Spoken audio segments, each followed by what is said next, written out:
we'll now move on to my colleagues. So, and Greg has joined us. So, we have a very interesting group of speakers, and I know it's going to be picked, and we all recognize that we are between you and lunch, so we will try and share the most information we can in the shortest amount of time. I would ask that questions be held until the last and probably to lunch in order to allow everyone to get lunch in a timely manner. So with that, Greg? Oh, good. We're all looking at the same thing now. And my apologies also for being late for the meeting. I sort of misjudged time a little bit. So I always like to start my talks with this animation. This is actually showing you the live traffic flows on the Gloriad network now because it sort of underscores the most important thing about this Gloriad project that we started about 15 years ago with partners around the world. And that's the emphasis on this global fabric that we all sort of interoperate and build together, but the focus is on the end-to-end flows. The focus is on the scientists and educators and students who are talking to each other across this global fabric. So unfortunately, nothing huge is going on right now, but we do have a couple of flows that are greater than 100 megabits. And by the way, this is updated about every 10 seconds, so it's about as live as we can make it. I've been really happy to see that one of our biggest flows for the last hour has been to our partners in Egypt, so it's sort of to this region now. Matter of fact, it was number 3 a minute ago. Looks like it's number 6 on the list right now. We also have a version of this that will show us not who are the biggest users at the moment, but who are the users who are suffering the most packet loss, so getting at sort of performance on these networks. So I'll come back to this system a little bit later in my talk. And one of the things I need to do is set a timer on myself here. I'm probably the worst in the world at going over on presentations. Oh, shoot.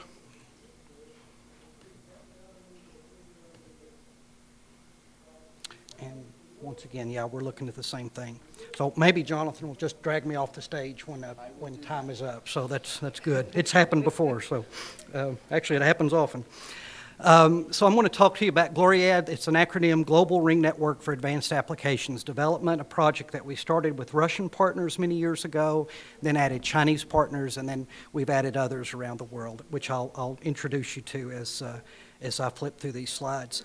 First, a word about where I'm from. Not everybody knows where Tennessee is, even though it's the prettiest place to live in the United States.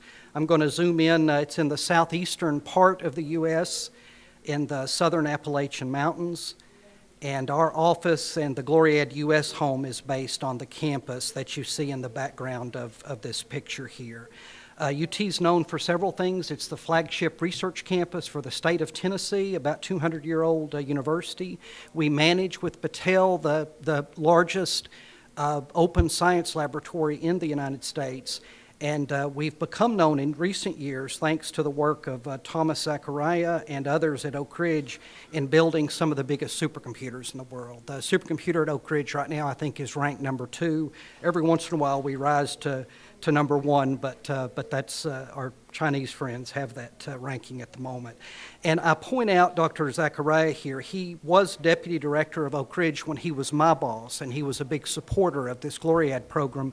He's now the executive vice president for research at the Cotter Foundation. So I know, knowing Dr. Zachariah, that amazing things are going to happen in this region, and supercomputing actually are already happening.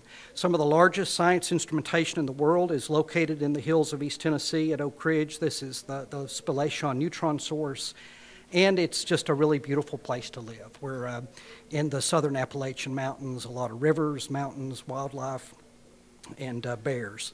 So why would I bring up a picture of a bear on a networking slide? Well, this is what I meant to do with my career. I had no intention of getting into networking, and there are some people probably wish I'd stuck with the bears. But the story of how I went from bears to people is an interesting one. I don't have time to get into that today, but maybe at a future event. I tell young people when I give this talk, if you don't know where you're going, you'll probably end up someplace else. That's sort of what happened to me in my career path from bears to Gloriad. So Definition, because I think a lot of people here don't know what GLORIAD is. It's a cooperative research and education network around the Northern Hemisphere, links scientists in the countries listed here and others, because we peer with all research and education networks with specialized network services. The key point is it's co-funded and co-managed by all international partners. There's no dominant partner in GLORIAD. We all sort of build this together.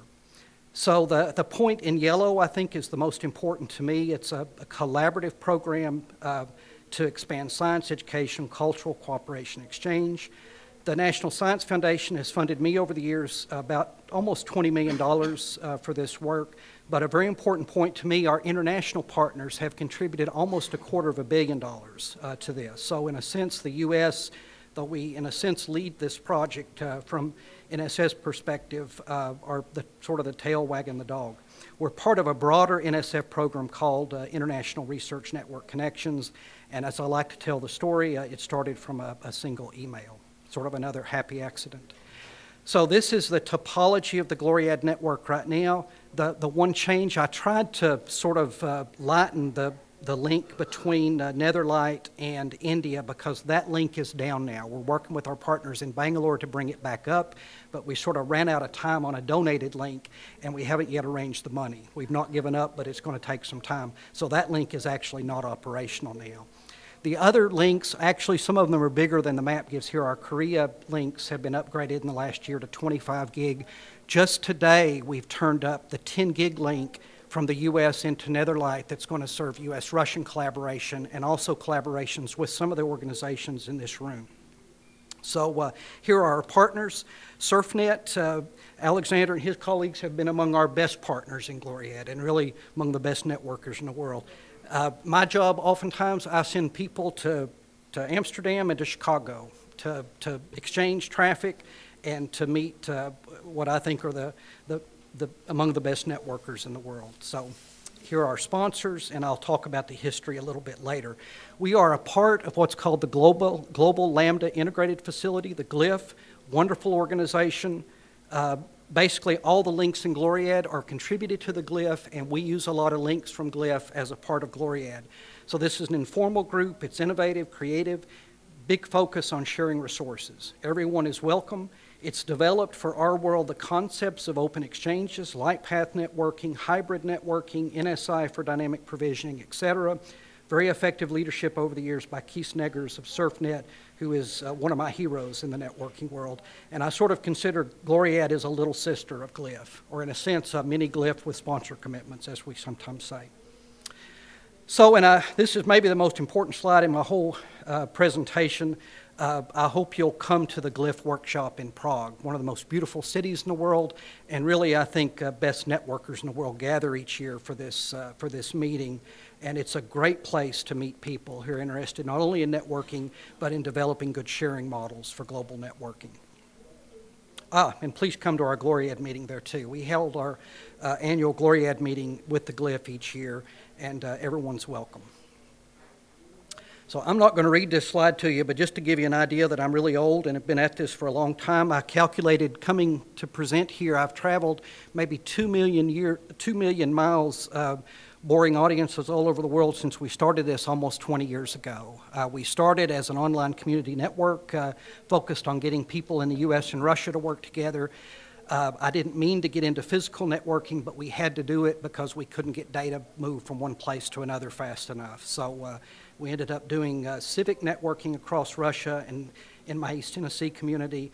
And then in 1997, we started the MIRNet, which was the first NSF-funded U.S.-Russia high-speed science network.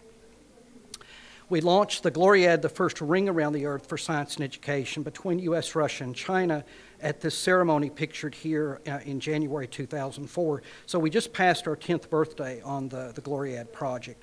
Key word in GLORIAD is applications. Every time we start working with a new community, we try to connect up with the science communities who are going to use the network. This is an example of work we did when we were talking with our friends in Malaysia and Indonesia about projects that would benefit from infrastructure improvements between the U.S. and the communities there. These are improvements we made from 2009 to 2012. This was a big period of growth for us. We received some stimulus funding from the U.S. government, $2 million and $11 million international match, and we increased our China link to 10 gig, Nordic links, I think, to 22.5 gig, actually reestablished the U.S. NordGenet links that had not existed separately at that time, improved our Russian infrastructure, new infrastructure on the west coast of the U.S., a new link in Singapore that actually has led to some developments that I've heard about at this meeting.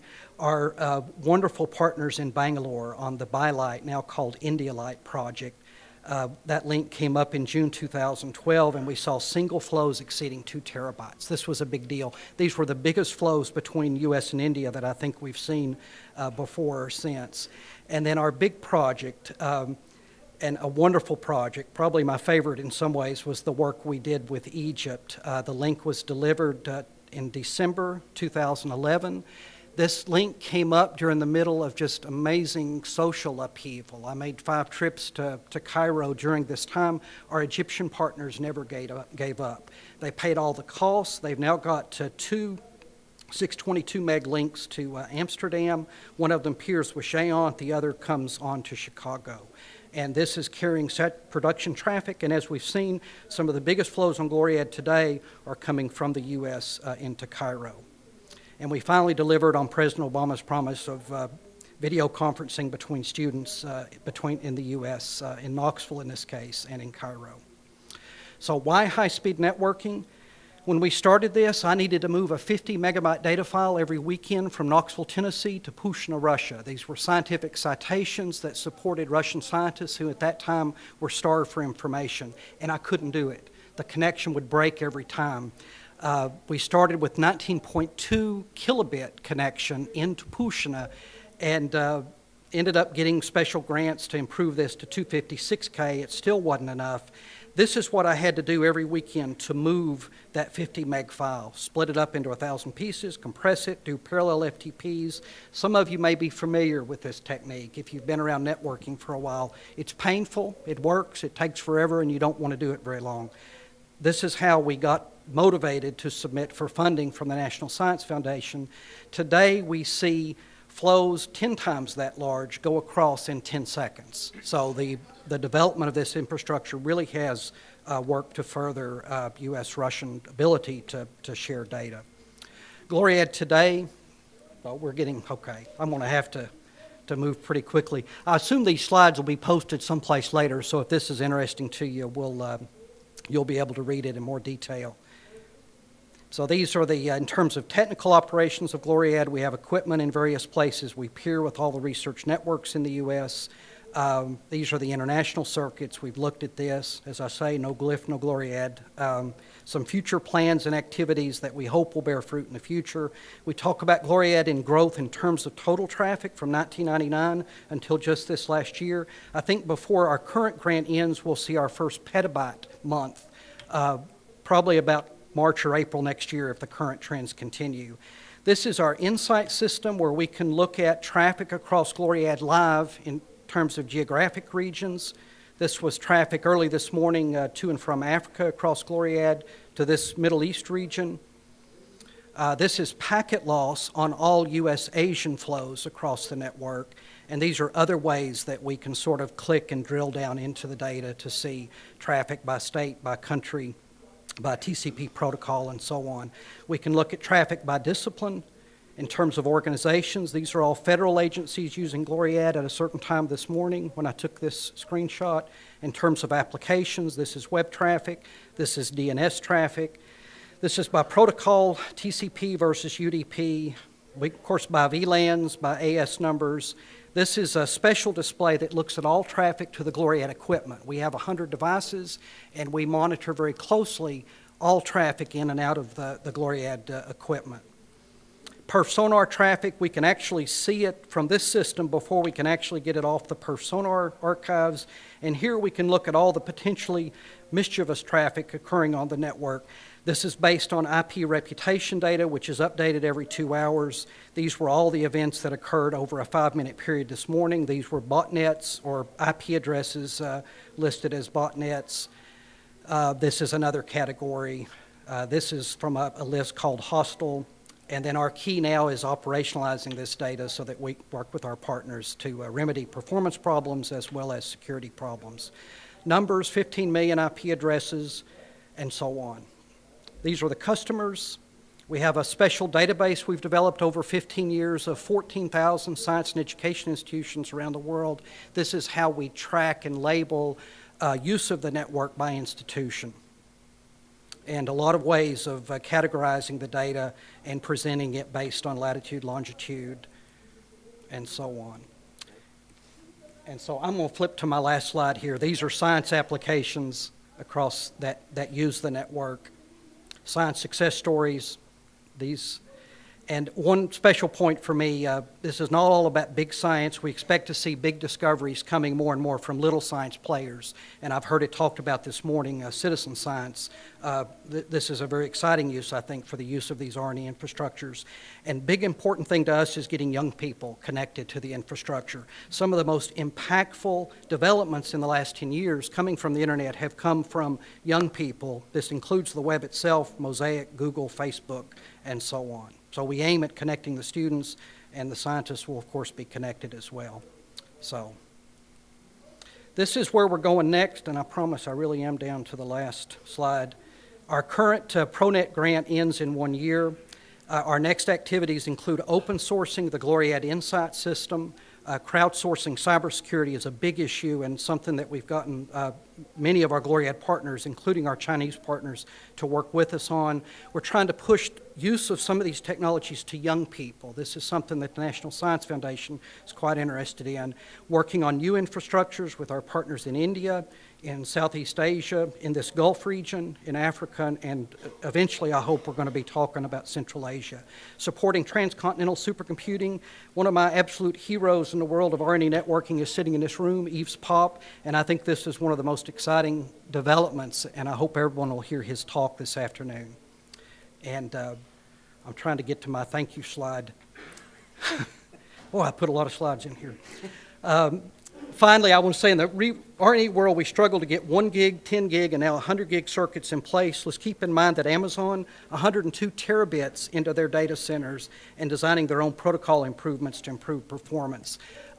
We should be proud of what we've accomplished to date, but we should keep moving quickly. So, and the question is in our sandbox, I'll just say thank you to ASREN for inviting me here. I know this is a labor of love, and I'm familiar with labors of love. I wish you every luck on achieving what you want, and our Gloriad family, I know, is happy to help you with this. Our Gloriad Glyph partners, and a special thank you to our new friends in this region, Egypt, Qatar, Kuwait. I hope we leave this meeting with some new friends. Our sponsors, especially NSF, Cisco, Carter Bullard, and I want a special heads up to my Gloriad US team. When I'm out talking all the time, they're the ones doing the work. So Anita, Harika, Frederick, Susie, and Angel. So.